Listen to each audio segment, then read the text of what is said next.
یعنی حضرت علی کے ساتھ ناانصافی کی تھی، تو بنیادی وجہ یہی تھی کہ ہمیں یہ حق نہیں پہنچتا۔ اصل میں یہ شکوک و شبہات اس وجہ سے زیادہ ہو گئی تھی کہ جب اس قاتلی عثمان نے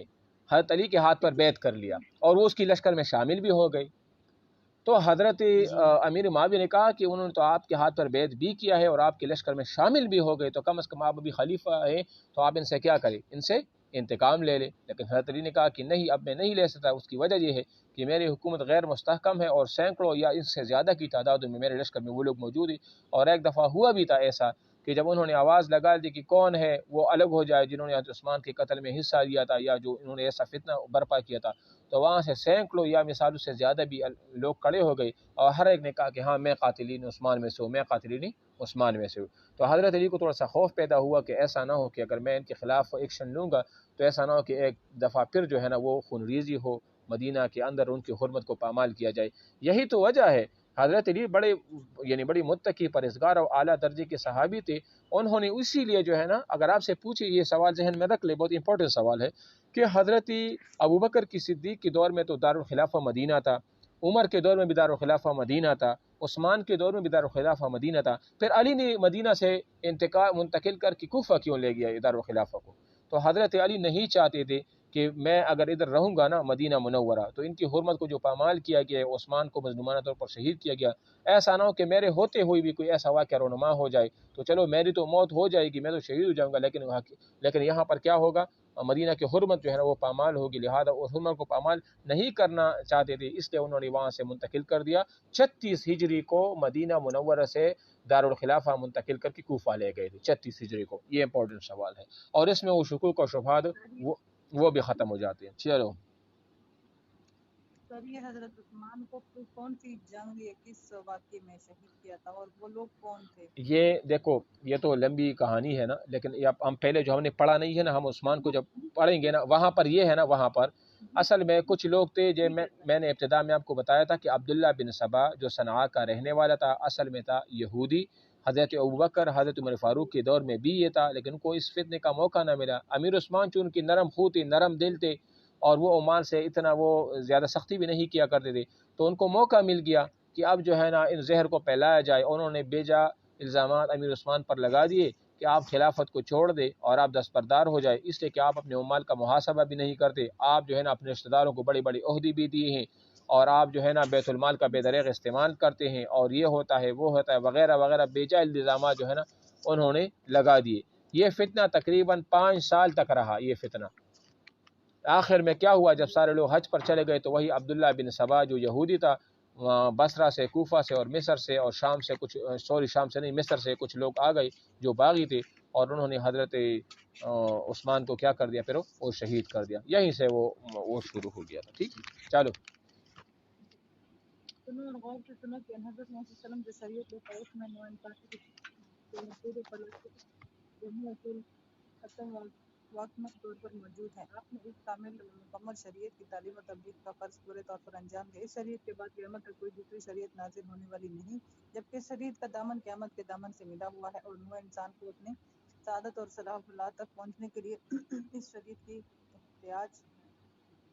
تو اس جیسی عظیم الشان اور کامل شریعت کو دوسری شریعتوں کی مانند بگڑنے اور خراب ہونے سے پہلے بچانے کے لیے کوئی ایسا ہی عظیم الشان سامان اور بندوبست بھی ہونا ضروری تھا۔ چنانچہ نوع انسان کی تسکین کی خاطر اور اطمینان قلب کے لیے اللہ تعالیٰ نے خود ارشاد فرمایا، انما نحن نزلنا انا نحن نزلنا الذکر وانا له لحافظون۔ اور معلوم ہوا کہ اس شریعت کی حفاظت کے سامان اللہ تعالیٰ خود ہی حسب ضرورت پیدا کرتا رہے گا، اور اس 1350 سال کے عرصہ میں ہم نے دیکھ لیا کہ اللہ تعالیٰ نے شریعت حقوق کی حفاظت کے سامان خود ہی پیدا کیے ہیں، جس طرح ہم نے رحم مادر میں اپنی حفاظت کے سامان خود ہی تجویز اور فراہم نہیں کیے تھے، جس طرح اپنی قحطوں کی سرسبز رکھنے کے لیے سمندر سے بخارات اٹھانے، بادل بنانے، ہوائیں چلانے اور میਂہ برسانے کا مشورہ ہم نے اللہ تعالیٰ نے نہیں دیا تھا، اس طرح ہمارا کیا حق ہے کہ ہم اسلامی شریعت کی حفاظت کے سامان اور طریقے خود تجویز کرے، اللہ تعالیٰ کو مجبور کرنے کی جرت کرے کہ وہ فلاں طریقہ استعمال کرے اور فلاں سامان کو کام میں نہ لائے۔ بہرحال یہ جتنا بھی تھا، انہوں نے جو یہ کہا ہے نا کہ یار جو آپس میں ان کی جو جنگیں ہوئی تھی، ہم اس کو اس نظر سے نہ دیکھیں جس طرح جو ہے نا لوگ بعض لوگ اس کو اس نظر سے دیکھتے ہیں اور طرح طرح کی جو ہے نا وہ اعتراضات کرتے ہیں. جی ہمارا تو جی چاہتا ہے کہ آسمان سے پکی پکائی روٹیاں برس جایا کرو اور سالن کی پکی پکائی دیکھا زمین سے خود بخود اگل پڑے، لیکن اللہ تعالیٰ ہماری اس خواہش کا پابند اس تمہید کو یہاں سے پڑھے، صفحہ نمبر نیچے صفحہ پہ آ جائے. یہ تو ویسے باتیں ہیں، اس تمہید کو ذہن میں رکھ کر تمہید کو ذہن میں رکھ کر سوچیں گے تو یقیناً تسلیم کرو کہ صحابہ کرام کے مشاجرات در حقیقت اللہ تعالیٰ کی طرف سے ایک سامان تھا. حفاظت شریر کا حضرت صلی اللہ علیہ وسلم کا یہ ارشاد ہے کہ اختلاف امتی رحمت ایک باب تھا حق و حکمت کا، لیکن ہم نالائکوں نے رحمت کو اپنے لیے زحمت بنا لیا اور بجائے اس کے کہ بصیرت اندوز و عبرت آموز ہوتے، گمراہی اور بہراہ روی میں مبتلا ہو گئے. تفصیلی سا اجمال کی یہ ہے کہ امیر معاویہ اور حضرت علی اور دوسرے صحابہ کرام کے تمام اختلافات ان کے اجتہادات پر مبنی تھے. ان میں سے اگر کسی سے غلطی بھی ہو تو وہ اجتہادی غلطی تھی، نیت اور ارادے ہاں جی، نیت اور ارادے پر نیت اور ارادے پر مبنی نہیں تھی. نیت اور ارادے پر مبنی نہیں تھی. مثال کے طور پر یہاں اگر میری کسی کے ساتھ کوئی رنجش آ جائے اور میں ان کے ساتھ وہ مجھ سے خفا ہو جائے، ناراض ہو جائے، لیکن میری نیت ایسی نہیں تھی کہ یہ مجھ سے خفا ہو جائے یا ناراض ہو جائے. میری نیت میں بھی کیا تھا؟ میری نیت میں بھی خلوص تھی. لیکن ظاہری اسباب کو جب لوگ دیکھیں گے نا تو وہ کہیں گے کہ مجھے وہ کہیں گے کہ آپ نے ٹھیک نہیں کیا. تو میں ان کو کہوں گا نا کہ میں نے تو اب میرے دل میں تو اخلاص تھا اور میرے دل میں تو خلوص تھا، لیکن بس ویسا ہو گیا تو اب میں کیا کر سکتا ہوں؟ تو اس میں تو میں گناہگار نہیں ہوں نا، لیکن لوگ مجھے ملامت کرتے رہیں گے. لیکن جو سمجھدار لوگ ہوں گے وہ سمجھ لیں گے کہ نہیں، یہ بندہ تو ایسا نہیں ہے، یہ بندہ تو ٹھیک ٹھاک ہے، پرہیزگار ہے، متقی ہے، یہ ہے وہ ہے. لہٰذا اگر ایسا واقعہ ہوا بھی ہے ان سے نا تو اس میں ان کی نیت پر شک نہیں کرنی چاہیے. سمجھ آ رہی ہے؟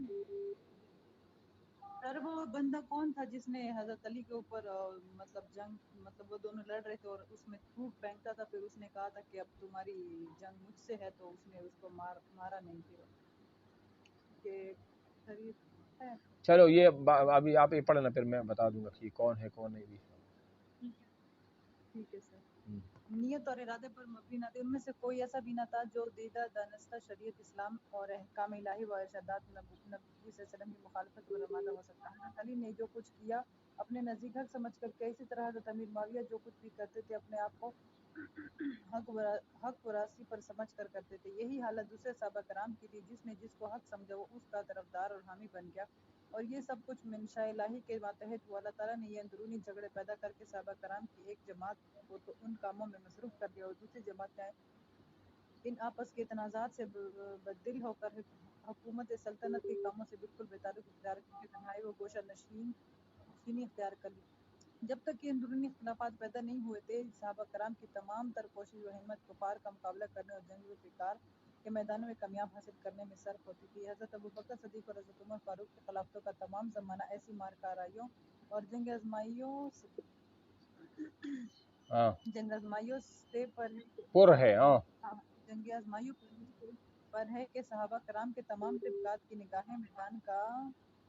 میدان کارراز اور فتوحات ملک کی طرف لگی رہتی تھی. ان دونوں متورک خلافتوں کے زمانے میں بھی اگرچہ جمع قرآن کا کام انجام دیا گیا جو اسی ابتدائی زمانے میں ہونا چاہیے تھا، لیکن